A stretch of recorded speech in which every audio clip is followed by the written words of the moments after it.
Hello, everyone, and welcome to the 3 Martini Lunch. Step right up to the bar and drink from the libations of some of the nation's top influencers, some of the nation's most inspired influencers, some of the nation's people who know how to empower you.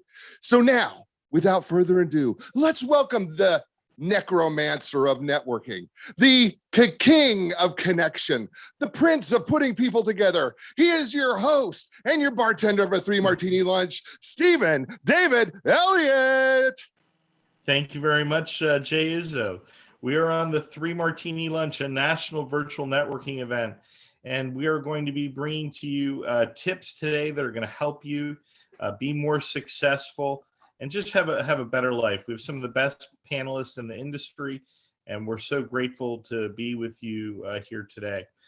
Rockstar Connect does networking events all over the country. You can go to rockstarconnect.com and learn more and learn how you can host an event near you. And I'm just so happy for all of you to be here. Today, hey, this week, we have a really good question that we're going to discuss.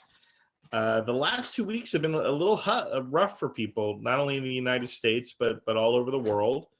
With what's going on with world events and some parts of the country where they're remasking and more people are becoming ill from COVID.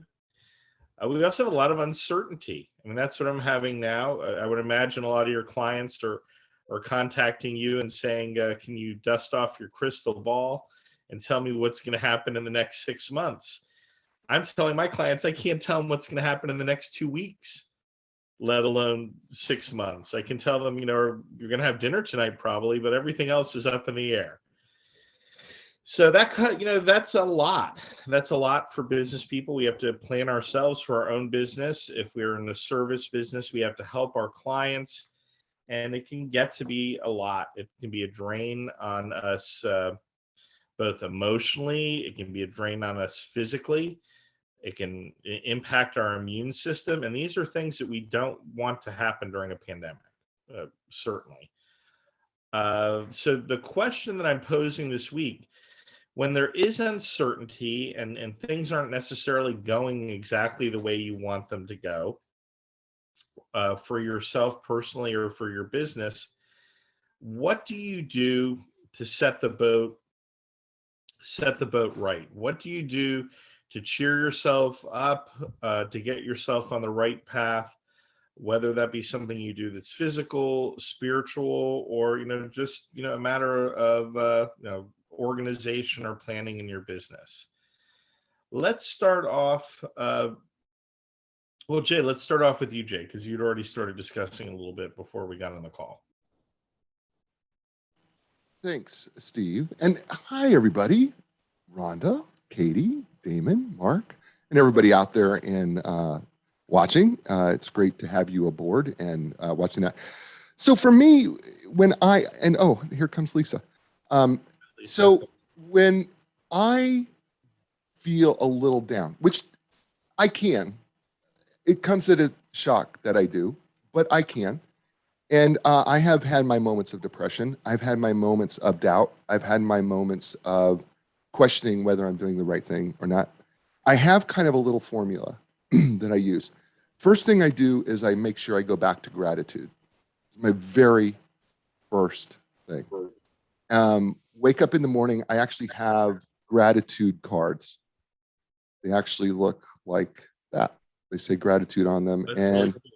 And I write down 7 things that I'm grateful for. And I do that first thing in the morning. Here's the beautiful thing about starting my day that way. Those 7 things, regardless if it's the cup of coffee I'm having or I feel like I'm a better person than I am today than I was yesterday or whatever it is. Whatever happens that day, I can pull up this gratitude card that night. And regardless of what happened, I can look at them and you know what? I'm still grateful for them, regardless of what I've done. And it doesn't matter which gratitude card I pull out of my jar. I have a big jar, glass jar of gratitude. And I could pull out any card with any date on it. And I can look at that card and say, you know what? I am still grateful for all those 7 things. And that gives me a mindset to go forward in my day when I start my day with that. The second thing is I really, some people will call it meditation. I have a devotional thing that I do every day. And I will sink myself heavily into that to make sure that I've got myself set and ready to go in that day. And it comprises of a number of things. And I do believe in prayer. So that's a part of it too. I think the last piece, and this is part of my formula, the last piece is you have to do something physical. Meaning that I have got to, and I know Katie's a big believer in this. I started following her on Instagram. I'm not stalking you, Katie. I just am watching. But she works out. And I know that she will probably tell you too, that when we work out, there is something that happens to our mind, which by the way, happens psychologically for all of us. When you are physically active, what happens is we do a lot to realign our chemicals in our brain, especially dopamine and epinephrine and a number of our happy chemicals that we have. And so that physical part combined with the spiritual, mental, Alexa off. Emotional pieces works together. Wow, I didn't know I had Alexa on. Anyway, so that's my formula. Can you also cook too? Yeah, I do. Like I do. And cooking requires slowing down and forethought. It's more the planning, correct? Right. Yeah. Cooking is, one of those hobbies, and I guess maybe that's part of it too, is, when you have a hobby that you can absorb yourself into and move yourself away and distract yourself enough, because, if you and I cook and we cook for people, not just for ourselves, and, we want it to be perfect. And I think that exercise of wanting to do something and having some success, regardless of what your hobby is, and knowing that you're successful doing that really does change. It changes my attitude because I don't care about what's going on in the world because I'm so focused on this is the meal I have to prepare. So I think there is a beauty in that. For me, I have to have the tools laid out. I have all my ingredients prepped and prepared. Right. Yeah, we're a sous chef. We're not just cooking the chef. We're also the sous chef. We're at the prep station. Yeah, dishwasher, everything. So there's a whole thing that goes with that. Does the table need to be set a certain way? Depends. It depends. Yeah, I mean, for me, at least there's some requirements. Or yeah, it depends on who's there. It depends on the company. You need to have at least. I have to have a fork and knife at every table. And that's true. Yes. And they have to be in the right place for where a fork and knife will be. Otherwise, it may impact the meal. I'm not that anal. Of the seven, well, I mean, you're very adaptive too. So Jay, during the COVID pandemic, from day one, he was still exercising, without gyms. The gyms here were the gyms and bars. That's what they closed. Right. Yeah. I actually went to Home Depot and bought cinder blocks and had them make me a 8-foot galvanized piece of pipe. And I bought sawhorses and used them as a way to bench press and clean and power clean and do deadlifts and squats and curls. And yeah, I had 450 pounds of cinder blocks that I stacked on a kind of a cart that I would push up and down for a quarter of a mile down my street, and my neighbors would come out and just shake their head. What was this idiot doing? But that was the way I wanted to stay in shape. So that's what I would do.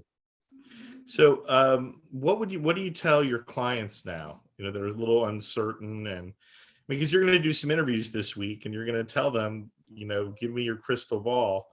Right. A lot of them would be a little reluctant to do that. How do you help them out? How do you move them along in the interview? That's so interesting you say. I've got these sticky notes here on my computer. These are client sticky notes. And what I am having to do right now with my clients is what is called a goal reset.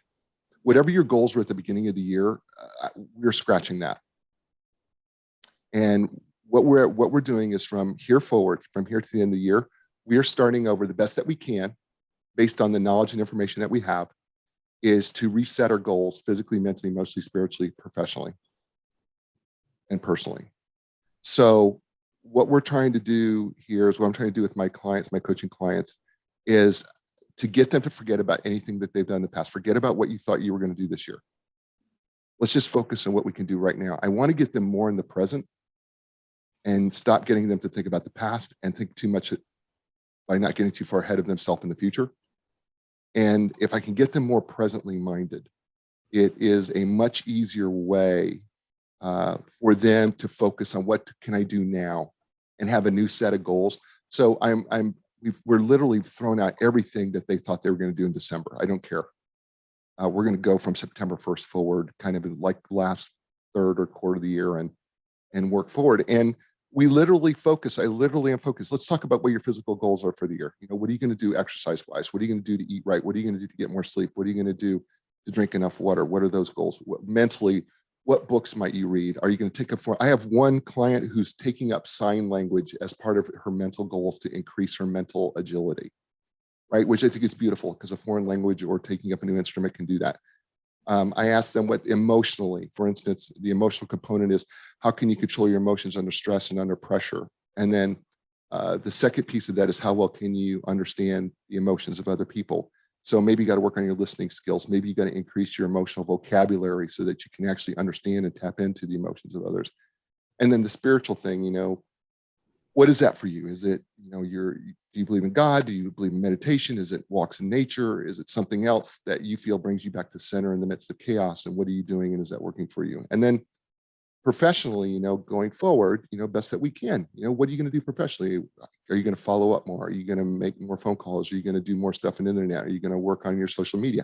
How much time are you going to spend? So it's got to be measurable too. And then maybe there's a personal goal. I want to spend more time with my husband or my wife, or I want to spend more time with my boyfriend or my girlfriend, or I want to spend more time, you know, with my children or with my dog or whatever. You know, I want to know those personal goals as well, because I want them to think in balance.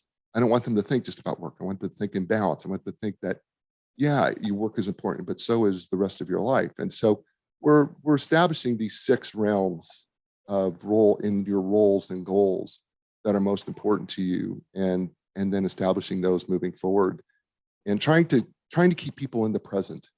Because I think when we get to, again, when you think about what's happened in the past, that can hurt you. But if you think about too much, worry about the future, that's going to hurt you. So it's about what can I do right now to change? And that's what I'm doing with my clients. And so I've got these notes because they're giving me back this feedback. I think that, you know, in 2020 the word was pivot. 2020 we had to pivot. I think in 2021 the word should be we need to observe and learn is what we need to do before we try to make another pivot and anticipate what's going on. I think we need to evaluate the changes that have already occurred, and how as business people do we fit in this new paradigm. Yeah, I think there's 2 things there, right? I think there's one that we have to kind of listen to ourselves a little bit deeper, on a deeper level, but we have to listen to others as well. And I think I think because of our fast moving society, perhaps this pandemic gives us an opportunity to stop, look, and listen. It sounds like for some people this may be, you know, especially if you've been in your career a long time, it may be a good time for a short sabbatical as well, if you can do it. Yeah, if you can do it, I think it would be a great thing for people to just stop if they can.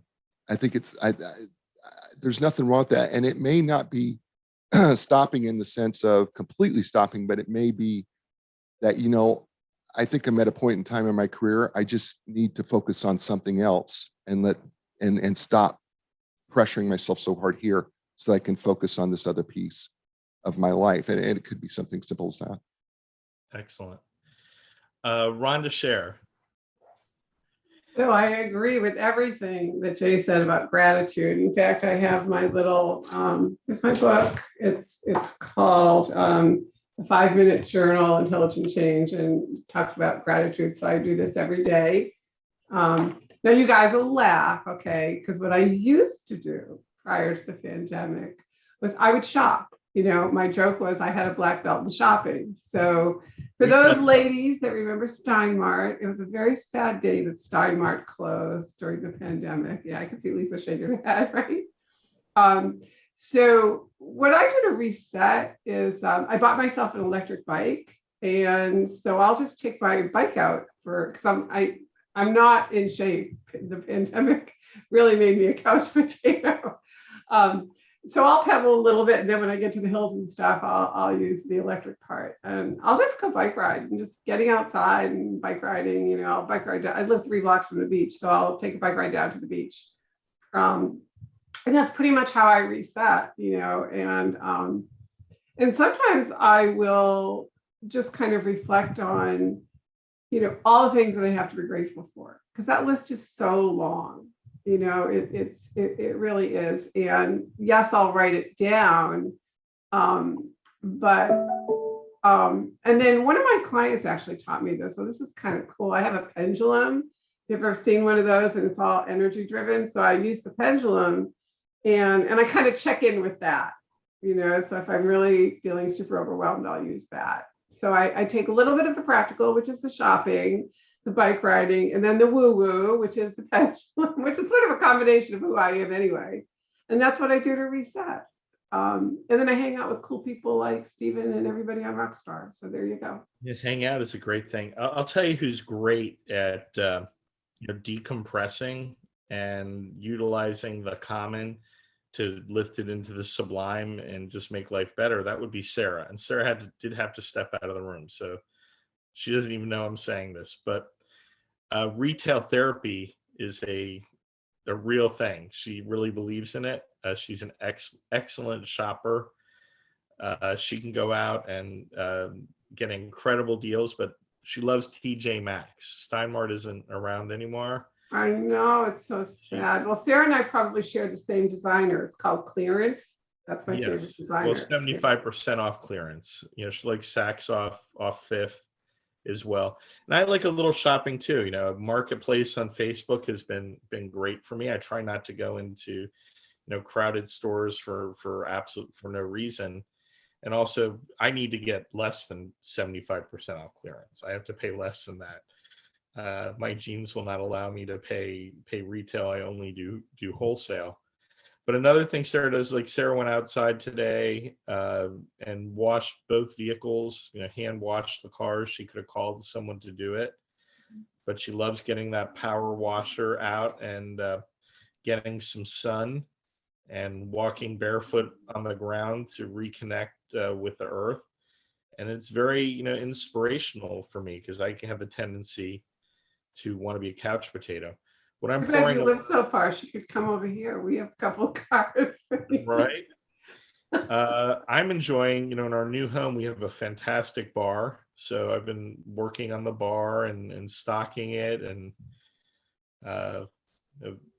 during, COVID, the first thing they closed the gyms, and then they closed all the bars too. I want to make sure that we always have an open house here for all of you wonderful rock stars to come by. So Rhonda, we missed a few calls this week. I'm sure we'll get on track in the next. Yes, I want to talk to you. So let me know when you're good for a call. I'm good for a call after this, if you are. I don't think so, but let me check up here. Also, while you're checking, I wanted to sort of make a match with Mark and Damon, the two financial experts on the show. I think that the two of you would get along extremely well and should have a call and understand what you both do, because I think it's very complementary to one another, and you have the ability to pass business to one another. Mark, would you agree with that?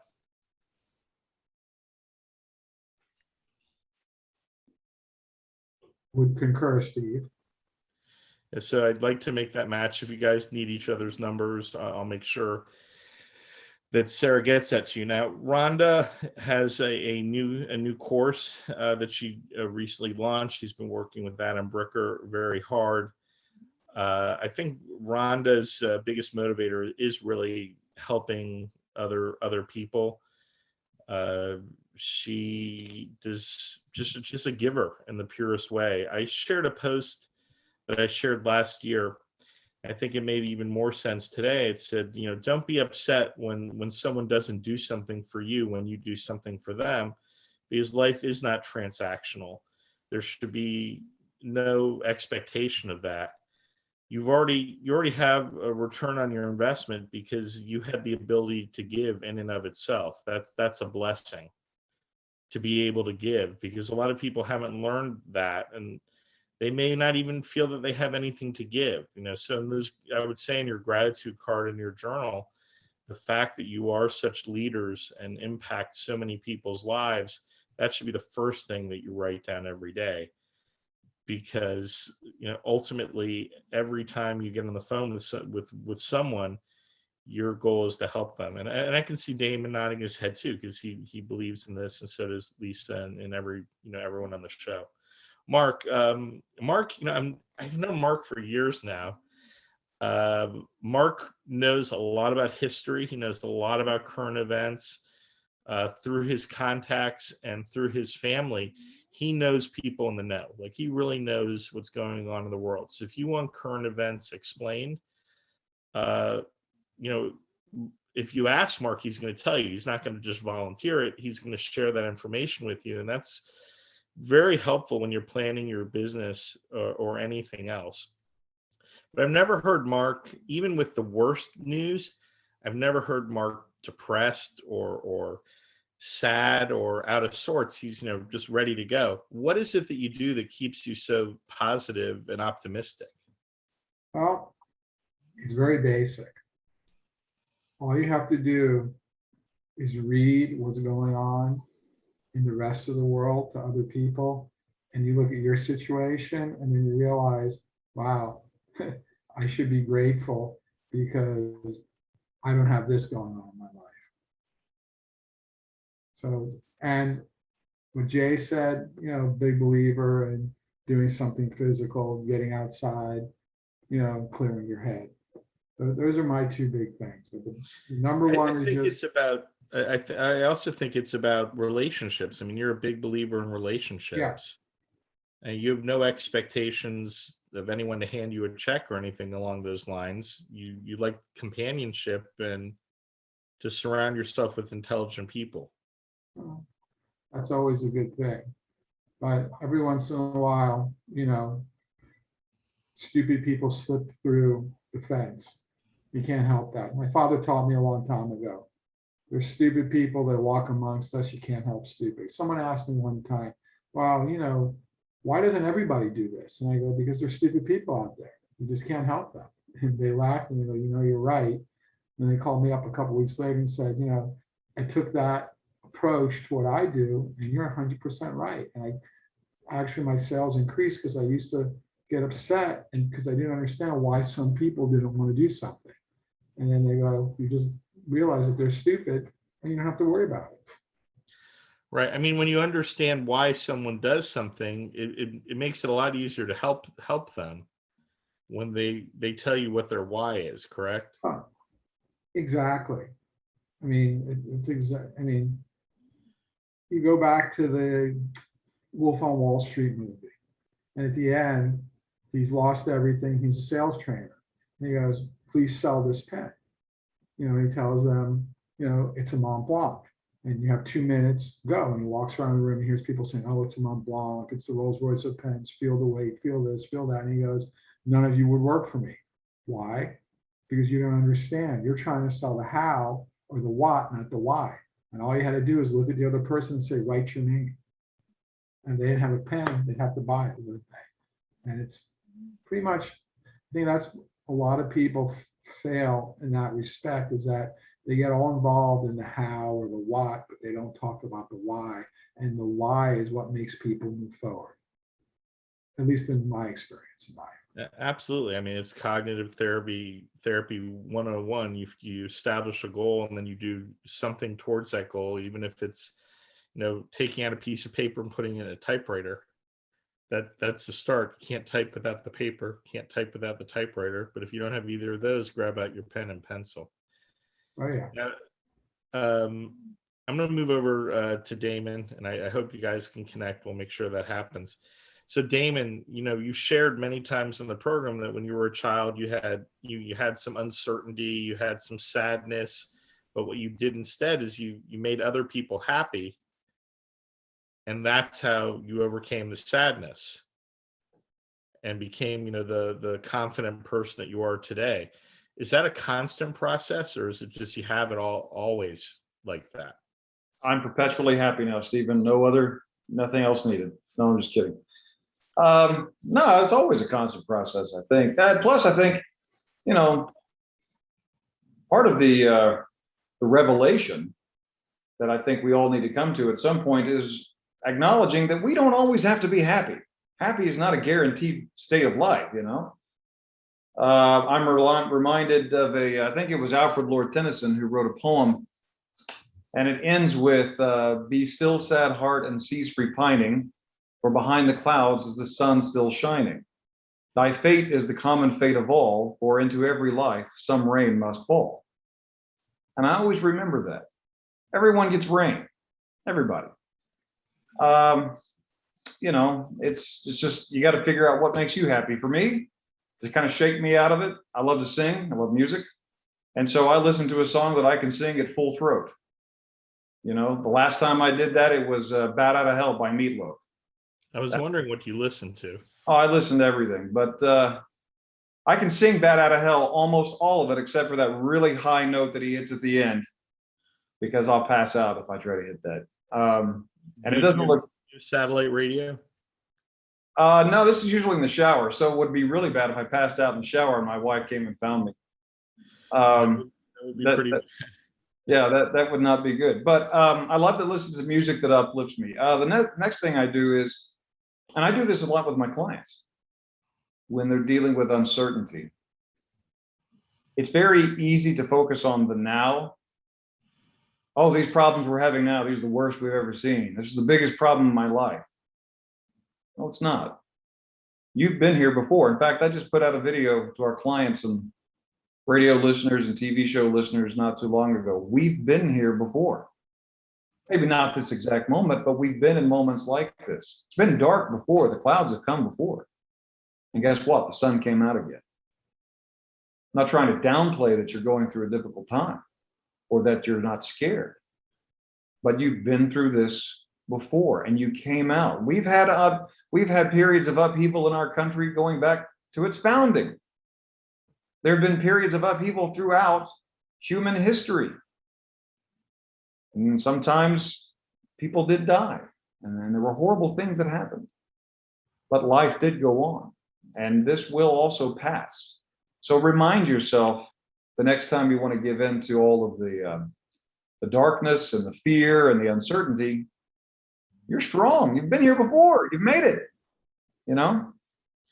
Do you think it helps for us to go back, you know, to a lot of the institutions we trust? Do you think it's good to go, you know, read about Thomas Jefferson and our George Washington and our founders? And well, if that floats your boat, sure. Here's what I do when I start feeling like, you know what, maybe I'm not as successful as I should be, or you know what, I kind of screwed that up. I should have done this differently. I remind myself that if I fail, and I talk a lot about failure because I'm a huge believer in that failure is the greatest teacher we have, so long as we learn from it. And I remind myself of all of the very successful people who have also failed. Okay, you hear all the stories, you know, Walt Disney's first cartoon character was taken away from him. He was forced to sell his first animation company. And then on a train ride, he had this idea about a mouse.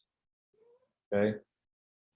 Colonel Harlan Sanders, he went to over 1,000 different restaurants to try to sell his fried chicken recipe based on a Kentucky tradition.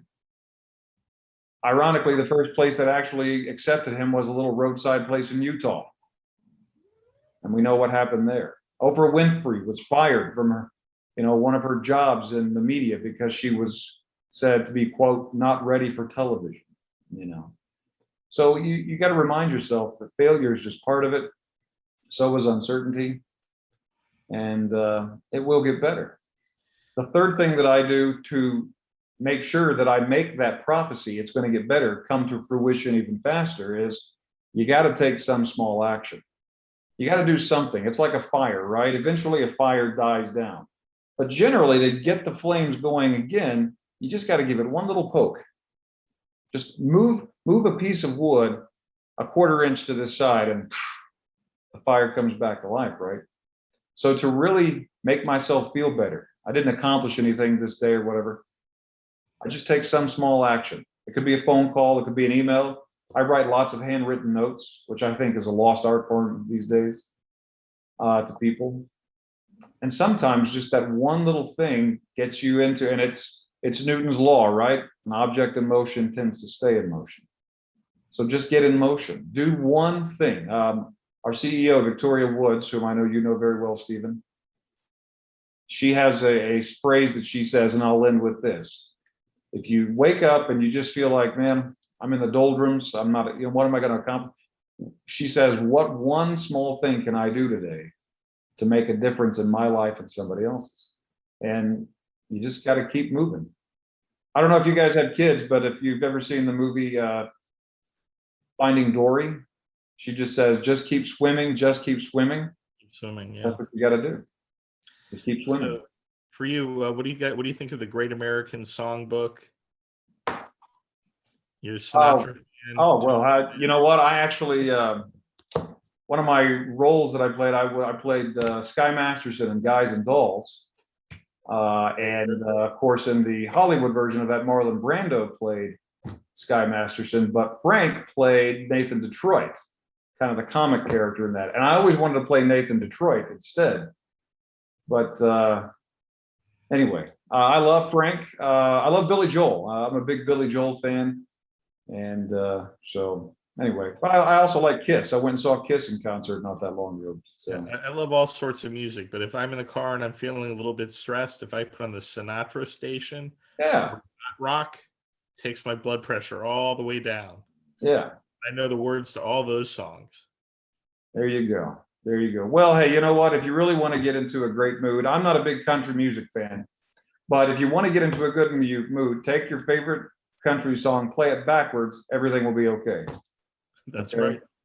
Because everybody knows country music songs are sad going forward, but in reverse, you get your house back, you get your truck back, and your wife loves you. So there you go. You stop drinking.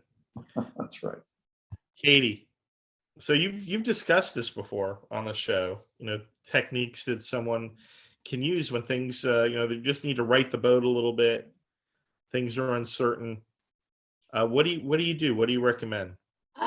So my biggest thing is, so surprisingly, Jay, it's working out it's not like a mind clearing thing for me, like it is other people. I just do it because I'm tired of being out of shape. I do it simply so I can wear the clothes I want to wear. And that's literally my only motivation. I'm a people person. I have to talk things out with people.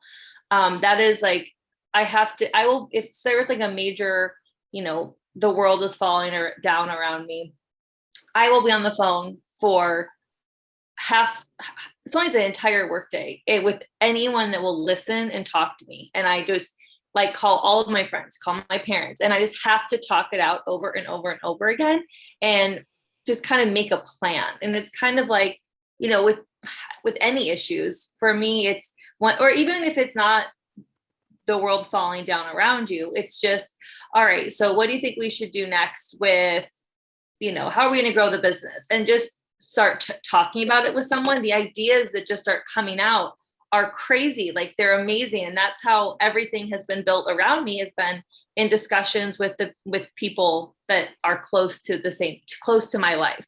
And so same goes for when everything is not going well. It's kind of we're able to make a plan to get me out of it. I can't go through it alone. So it's just kind of talking it out.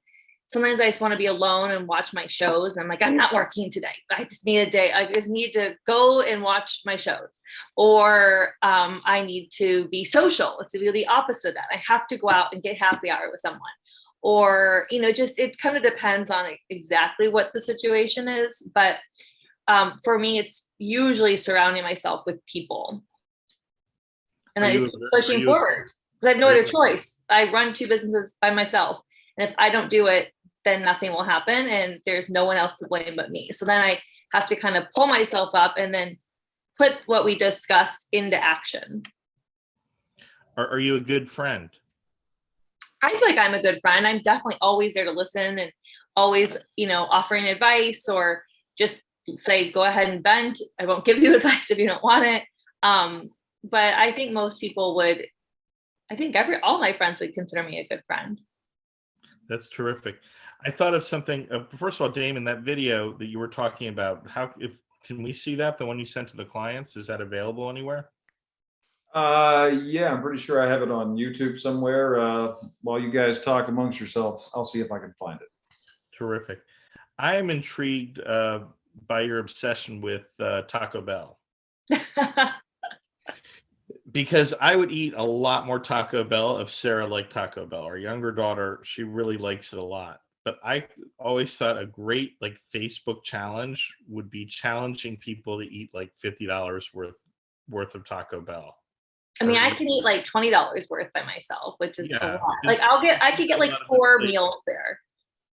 I mean, if any of you don't know, I have an Instagram page called Saved by the Taco Bell, like Saved by the Bell, but Saved by the Taco Bell. It's, and so it's saved by and then _taco_ then Bell. And I just love it. People, their breakfast is the best kept secret on the planet. And everyone I have forced to eat it begrudgingly does it, or it's just I'm so curious, I have to try. And then they are blown away and you're like, okay, that was really good. And you have to get the Crunchwrap Supreme breakfast. But it's just so good. And people who don't like it are not ordering it right. They're not getting the right, they're getting the stupid things that aren't good. And you have to get the right thing. So if you're ever interested, you message me and I will tell you what the good things are. Well, a year and a half ago, before the pandemic, you probably couldn't have eaten $20 worth of it. No, I could. I could eat a lot. I've always described myself as the personality of a 14-year-old boy with the appetite of a 50-year-old truck driver. So when I applied for The Bachelor once many years ago, and that's what I said in my video.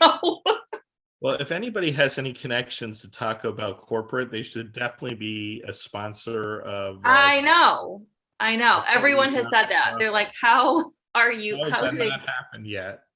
No. Or sponsor me personally. I have a Taco Bell story for you, Stephen.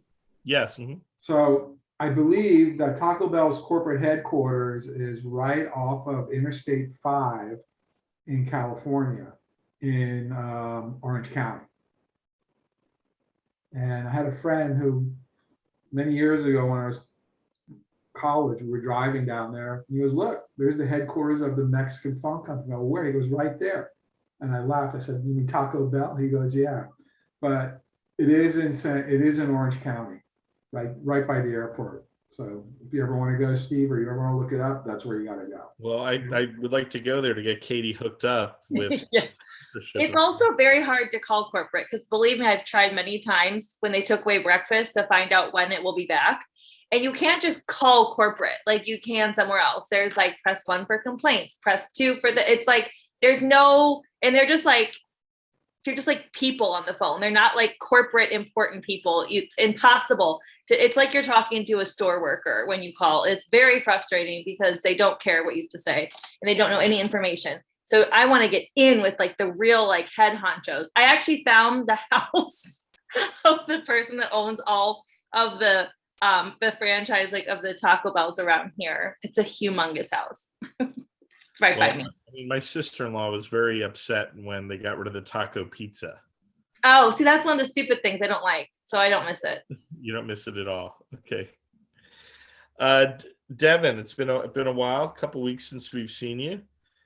So that you and Lisa, I gave out the question right before you got on. So the question this week is, when things are not going 100% right and there's a lot of uncertainty in the world, what do you do to keep your spirits up, keep yourself on target? What do you do to right the ship? So my constant goal is to have a happy, free life. That's what I'm always driving towards. That's always been, I've just always cared mostly about being free and not having responsibilities at the end of the day. And so when I'm building my company and I'm going through daily life, that's what I'm always focusing on. I'm always having that as the end goal whenever I make my decisions. And so what ends up happening is when I do have minor headaches or things that would cause stress to me, that would cause me to need to de-stress, I don't just like live with them until it blows up. I figure out a way to solve it right away. And I do that for my customers too. And that's actually really, really fun for me. It's like I'm treating life kind of like a puzzle. So that keeps me entertained. And I get to use my mind, more than my hands for income. So it moves me closer to that every day. But some other things is just to keep me level headed all the time is, when I'm so focused on my goals, I realize that a lot of like almost windfalls happen to me. These really just lucky things that are just perfectly driving me towards my goal. And the first thing that comes in my head is like, wow, I'm so grateful for this. And the reason being is like, as I'm growing, I read a lot, and I've seen that a lot of people, as they get too big, what takes them down a lot is their ego. And what I'm trying to do is keep myself humble. And so I try to take the credit away from myself, because really it is a lot of times it's a windfall. I'm really focused on getting somewhere, but lucky things happen all the time. So I just try to take that credit away from myself. Some other things is I just commit to doing healthy stuff all the day or every day. And I don't try to make like a big commitment. I do, an outside workout in the morning, an outside workout sometime in the day, an inside workout sometime in the day, only 45 minutes. It doesn't have to be anything crazy. I make sure I drink a gallon of water a day, just eat clean, and that kind of stuff helps me keep de-stressed. What else? Oh, and the last thing is on the weekends, because I spend so much time like building infrastructure and building systems to take myself out of the business. It gives me the time where on Friday or like one day on the weekend, I can give it all to my family. And then the other day on the weekend, I give it all to myself and let my mind go free and do whatever the heck I want. So that's kind of my schedule for staying de-stressed at all times. That's some great information. What would be an example of one of the ways you just sort of rip off the Band-Aid for one of your clients? And I see that you step out of the way of your own ego. Do you tell them to do the same thing?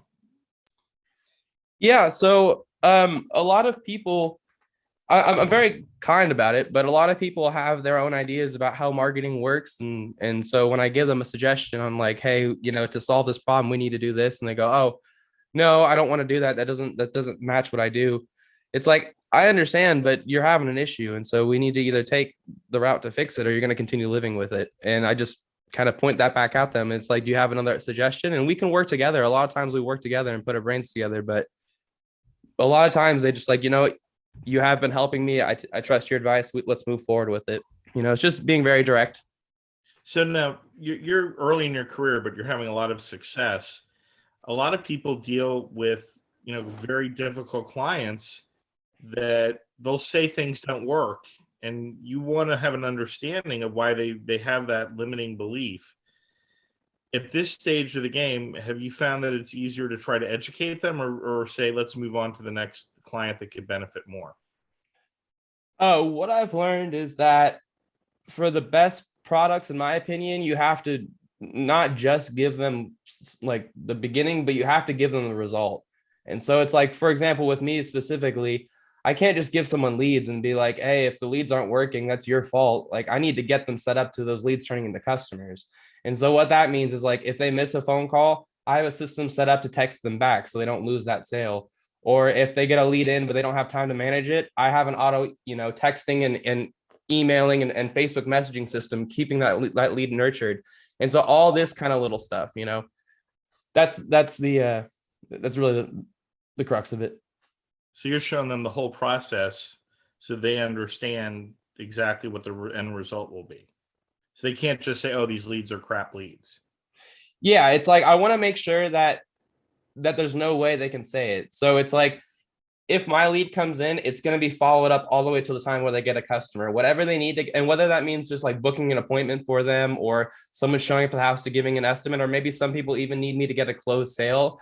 I provide the infrastructure to get all the way there. That way I can't really have that. And when I did start, I had issues like that. And instead of me just being like, hey, that's you, it's like, hey, how can I solve that? How can I provide the best product? And how can I be separate from other marketers?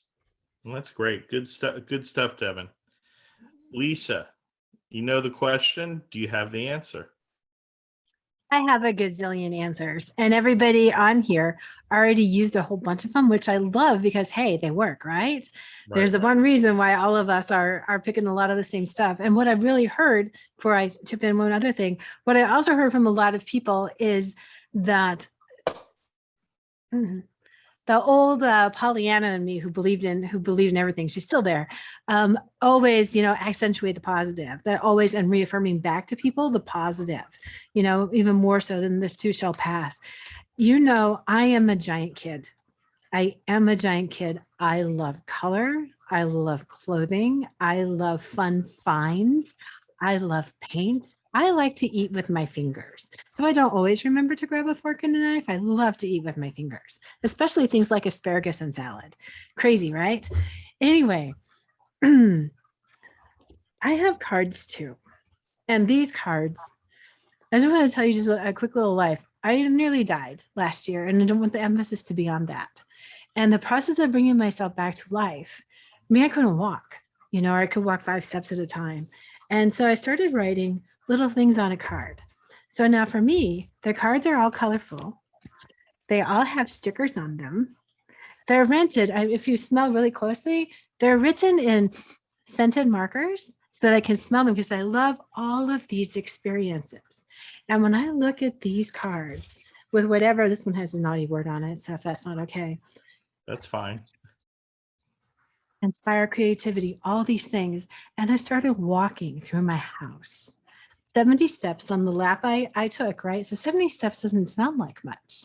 However, when you could only do 5, 70 is a lot. That's And a then lot. 70 became 300, and 300 became 3,000, and 3,000 became 20,000.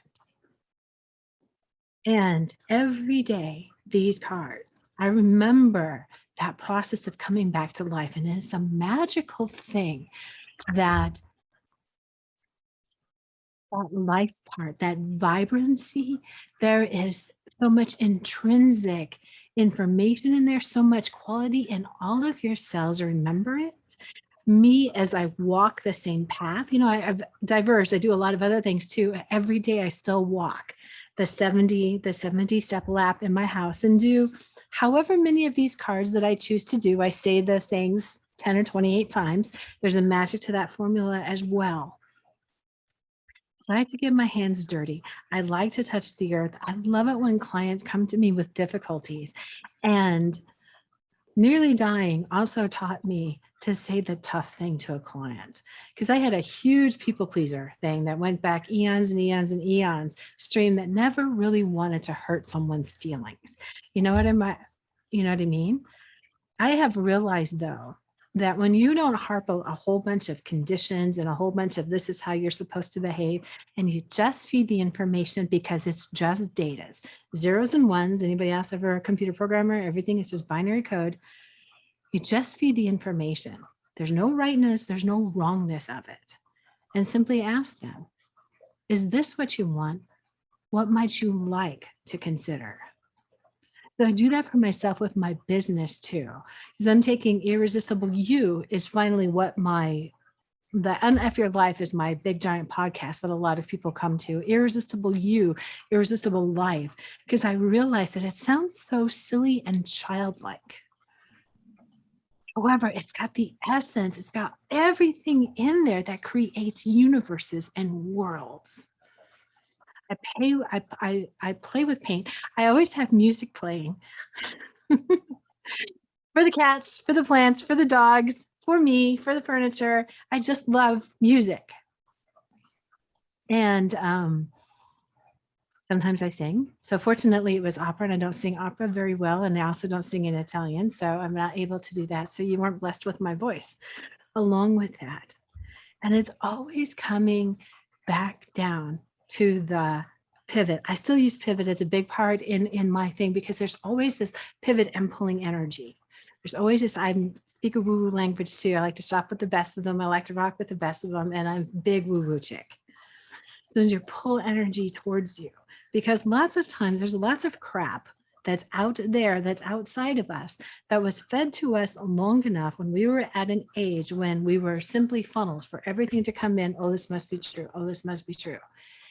And that pretty soon we were, had all of that corn falling on top of us, all of those words falling on top of us, that this must be, everybody says it, it must be true. And then that part of pulling energy back, going, you know what? Swipe left. I bet a lot of that stuff isn't true for me anymore. And pull our energy back. pivot, pull your energy back, always find your smile, always match where you're at. You know what? If you're sad, feel sad. This is the Pretender song that was playing in my car this morning as I was coming back. If you're sad, get sad. If you're sad, feel sad. If you're mad, get mad. And honor that feeling. Honor the space where you are. Don't make it wrong. Celebrate you. I mean, sometimes when you get really, really mad, it feels really, really good. It feels really good. It feels really good to punch something. And so it's much better that you have something there that you can punch. Yes. You know, I've been an educator for my entire life, and I've worked with, from, pre-K all the way to the very aged, people in their 90s and their 100. And you educate them the same way, because guess what? Your child at every age. Our outside appearance changes, and we may have more experience, but deep down, we're children. And I can look at the screen and I can picture all of you, if we were all the same age and we were all in elementary school together, exactly what we would be like as children. And I'm sure you can see the same thing looking back at me. We can all feel that way. And so much of what made childhood great was there was everything was uncertainty when you were a child. I mean, not everyone even had the certainty of the love of family and friends. Unfortunately, a lot of us did have that. I luckily had that. But there was a lot of uncertainty. We had to take a lot from other people telling us everything is going to be good and everything's going to be all right. I think we have to bless that child in us and enjoy the things that we did when we were a child. Devin's exercises, Damon's singing and entertaining, Mark always with a good story, Katie with Taco Bell, and of course Rhonda always being a good friend, and Jay being very exuberant. I mean, none of you guys have met Jay in person yet. I'm certain you will, but Jay is tall. He's a big guy, and when he goes into a room, everybody goes around Jay. But Jay is like me. He's like a kid. We get very excited. When we go to an event now, he's been to a couple of our networking events over the years. We're excited with 15 and 20 people because it's just so nice to be playing with our friends, and that's what we're doing. We're passing out the referrals and everything else, but the reality is we want to please other people and we want to make ourselves happy. I would say that nothing has changed. There's a lot of uncertainty, but there was a lot of uncertainty when we were children. Let's have more of a childlike love of everything that's going on in our life and enjoy our lives and enjoy our toys. We all play with toys and enjoy our friends. Jay, do you want to take us out on this and sort of give your impression of today's panel? Jay, can I say one thing before you go? Did anybody else picture Jay as Mr. Incredible with his 450 pounds of cinder blocks? That's what Mr. Incredible did. You can see videos. You can actually see videos of that online on Facebook if you're friends with Jay. Of him in the garage where it's 95 degrees, lifting giant cinder blocks and milk jugs and stuff like that. Yeah, so silly. Well, I do want to give my perspective on everything I heard from everybody. And I'm going to start with Rhonda because I think Rhonda and I seem to have a lot in common in terms of gratitude. But also, I think there's also when she talks about a little bit of shopping therapy, and we talk about it, but I think it's really important that we have that thing that we can go to that does make us feel good about us in the midst of chaotic times. I think that's really important. Mark, I am so fascinated by Mark Sher. I really am so fascinated by him. You know why? Because he gives perspective, right? He has perspective. You can hear the historian in him that takes history, compares it, brings it forward, and then he says, now put that all in perspective in a very calming way. And I think that's emotional control. We don't talk a lot about emotional control, but if anybody has emotional control, I don't even know Mark, but he's got a lot of emotional control. And that could be a real benefit for all of us, is to have better emotional control. I think, Mark, you're just a prime example, and it's a beautiful thing to see. And I love that, especially in chaos, is being able to stay calm and under control.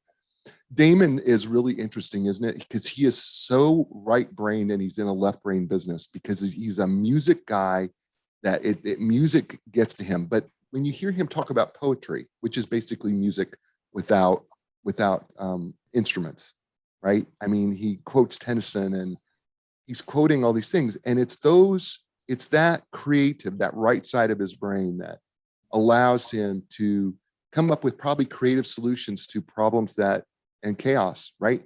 And you know what? There probably isn't a problem that we don't have that can't be solved with some creativity, ultimately. And that's what I heard in Damon, is that we all have that ability to be a little bit more creative. And sometimes when we get into chaotic times, we forget that we can be more creative and have a creative option to be able to solve whatever problem that we're going through. That was beautiful. Katie, I missed that whole thing. You work out, and I thought, oh my gosh, it's got to be the workouts, but it's the Taco Bell for Katie at the end of the day. Now, you know what? If anybody's following Katie, Katie is really, it's really interesting because Katie can, it seems, then based on just in a little bit I've been able to follow her and listen to her here, is she's able to pivot quickly. Friends are so important to her, and connections are so important to her, which is why Rockstar Connect, I think, is so great for her. But did you hear what she said? I've got to talk it out. That's the phrase that she used. I've got to talk it out. And I think we have to all be a little bit more vulnerable to say, I just need to talk it out. Because she didn't say I talk it out with one person. She said, I'm going to talk it out with multiple people until I can get it out. And I think, guys, and I'm going to talk to us a little bit, sometimes we don't do a very good job of talking it out. I think we sometimes feel like we got to hold this all in. I'm not saying that that's not true of gals too, but I'm just saying that it seems to be more of a male dominated thing where we'll hold it in. But boy, when you hear how expressive she is when she says, I'm just going to talk it out, that's a really, really big deal because it really works. Well, it's collaborative too. I mean, Right. I like that. Right. I like It solves the talking problem. out. Right. Someone like, let's get together and have a meeting of the minds. I don't like when people say, can I come and pick your brain? It feels very one-sided, right, and parasitic. Whereas let's have a conversation with one another and see what we can create together. That's I thought that was beautiful. Devin said something that I thought was critical, that was so unique, and it's a goal thing. Is his ultimate goal in his life is happy, free life. If that's your goal every day and that's your focus, you're going to look for a happy, free life. And it made me stop and think and go, well, what am I focused on? Am I worried about what's going to happen, or am I focused on, my goal going to be, I'm going to have a happy, free life. What am I going to do today to have a happy, free life?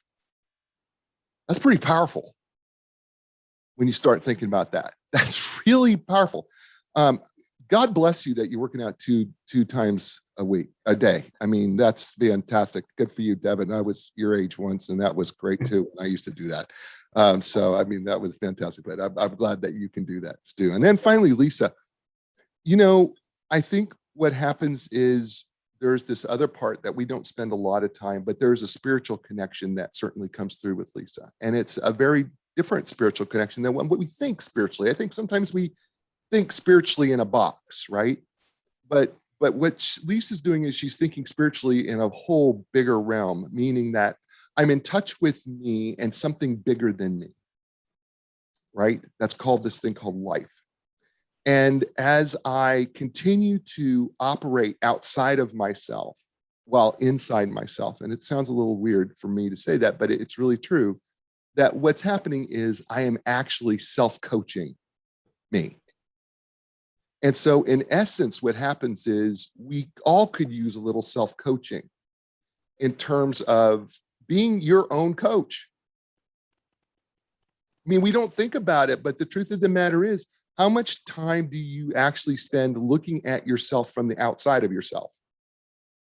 If you were to take a look at yourself from the drone's eye view, of you, and you looked at all your behavior, you looked at all your thoughts, and you looked at all your actions, and you looked at all your interactions, and you could see yourself from the outside in, how would you coach yourself differently? She took a few steps one day and multiplied that, and then became a few more steps. It's coaching, self-coaching. I love that, because you're always being aware, right, of who you are and where your place is in the world. That really helps you deal with uncertainty. When people stop doing that and they stop evaluating their life, and they're very resistant to change or criticism, even self-criticism, they don't really have that big of a life. They're losing a lot of what Devin is achieving and wants to achieve, and then what all entrepreneurs want to have. They want to have a free life. Yeah, happy free life. Yeah, so I wish all of you a free life. I wish you all a great week. Check out the Rockstar Connect events that are near you at rockstarconnect.com. Look in the chat for information, and you can go to our landing page for 3 Martini Lunch to learn more about these great panelists.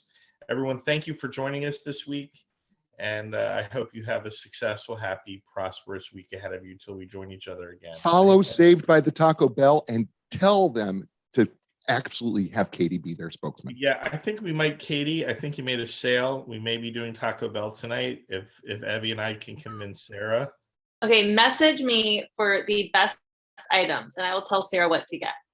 And I know how to make like a lame quesadilla not lame, because like there's so many things you can make better, because the add-ons, substituting.